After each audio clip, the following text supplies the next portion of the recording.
Daily current news में आज का हमारा विषय है सरिस्का बाघ अभयारण्य। सबसे पहले देख लेते हैं पूरे एपिसोड में किन किन मुद्दों पर बात करेंगे। जानेंगे चर्चा में क्यों, प्रस्ताव के बारे में, चिंताएं सरिस्का बाघ अभयारण्य के बारे में और अंत में देखेंगे अभ्यास प्रश्न को। तो चलिए शुरू करते हैं।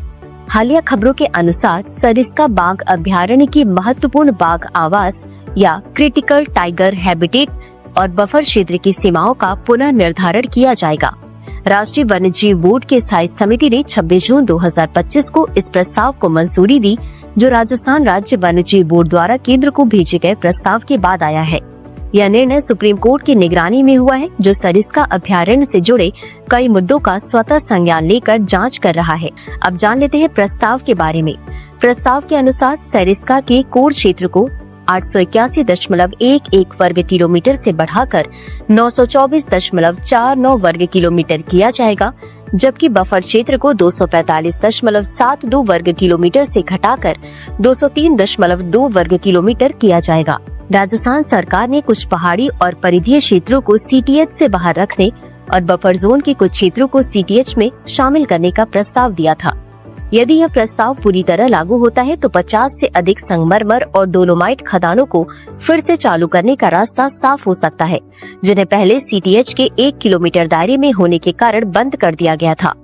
समिति ने निर्देश दिया है कि सीमा परिवर्तन के बाद भी कम पाक घनत्व वाले क्षेत्रों का संरक्षण आवश्यक है, क्योंकि वे पारिस्थितिक दृष्टि से महत्वपूर्ण है और बाघों के प्राकृतिक गलियारे के रूप में कार्य करते हैं।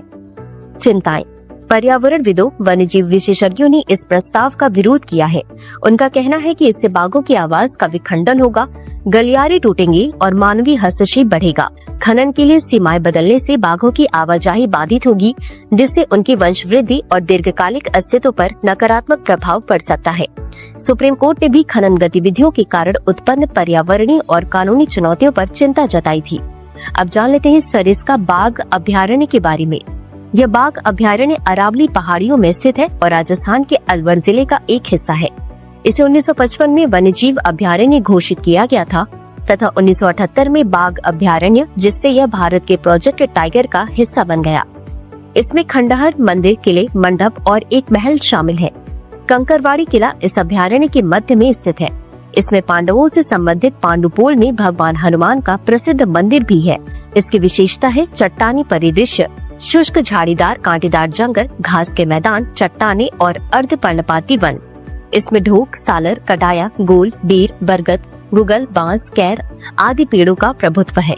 यह अन्य विविध प्रकार के जानवरों जैसे रॉयल बंगाल टाइगर, तेंदुए, सांभर, चीतल, नीलगाय, 4 सिंग वाले मृग, जंगली सुअर, लकड़बग्घा और जंगली बिल्लियों का भी आश्रय स्थल है। इसी के साथ अंत में देख लेते हैं आज के अभ्यास प्रश्न को। सरिस्का बाघ अभयारण्य के संदर्भ में निम्नलिखित कथनों पर विचार करें। 1. यह बाघ अभयारण्य अरावली पहाड़ियों में स्थित है और राजस्थान के अलवर जिले का एक हिस्सा है। 2. इसे 1955 में वन्यजीव अभयारण्य घोषित किया गया था तथा 1978 में बाघ अभयारण्य, जिससे यह भारत के प्रोजेक्ट टाइगर का हिस्सा बन गया। उपर्युक्त में से कौन सा या कौन से कथन सही है या सही है? ए केवल 1, बी केवल 2, सी 1 और 2 दोनों, डी न तो 1 और न ही 2। इस प्रश्न का उत्तर कमेंट बॉक्स में जरूर दें। अभी के लिए बस इतना ही। धन्यवाद। डियर व्यूअर्स, अपने एग्जाम की तैयारी को और बेहतर करने के लिए हमारे चैनल को लाइक, शेयर और सब्सक्राइब करना न भूलें।